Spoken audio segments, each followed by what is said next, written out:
George Borghardt, and this is another Higher Things video short.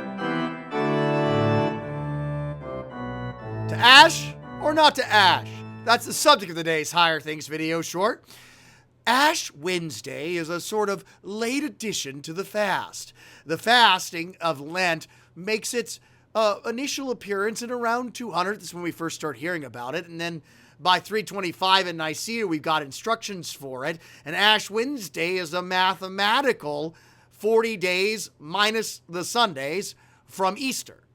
So everything about Lent is pointing toward the death and resurrection of Christ.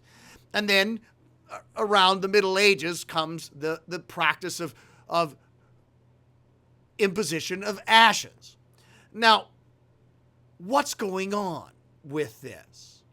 Well, as with anything that in Christianity, what's important is what's confessed and the freedom to confess it. No laws, you are free to ash or not to ash, but what you're not free to do is to forget about Jesus as being put into the dirt for you on Good Friday and his resurrection on Easter, because that's what everything is moving toward. And so it's all about Jesus and what he did for you, and all about why you need him to do what he does on Good Friday for you. Thus, the ashes. Fronted up to your death. The pastor with the cross on your forehead saying, "Dust you are, and to dust you shall return." No Jesus, that's the final word. No Lent, that's the final word for you. No Easter, you're in the ground and it's over. No reason to do anything for anyone at all, because you're going to die.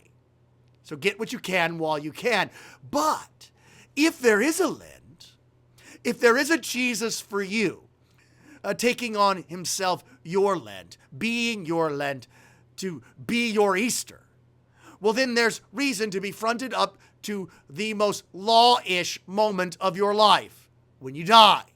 No dodging it. It's going to happen. Dust you are, and dust you shall return. But you enter the dust with the certain hope of the resurrection from the dead.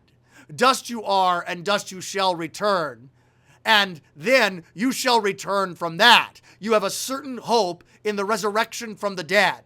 As surely as you've been baptized into Christ, you've been raised with Christ. As surely as he lives, you live too. And that makes your death the bestest, nappish moment of your life. A gospel-y, gifty moment where your baptism is fulfilled. Dust you are, and dust you shall return. You're free in Christ to have that on your forehead and to keep it there with the certain hope of the resurrection from the dead. You're free in Christ not to. You can, for that matter, give up Lent for Lent. But what does that do for you? I would invite you to be gifted in the remembrance and the looking forward and the fronting up that God is doing on Ash Wednesday to your death. Because you've already died in the waters of your baptism. And then maybe ask pastor, "Hey, could you put the font out so that I could scoop some of that water out and wipe this death right off my forehead before I go into this world?" Just a thought. After all, Lent is all about baptism, isn't it? We'll talk about that tomorrow. I'm Pastor George Borghardt, and this has been another Higher Things video short.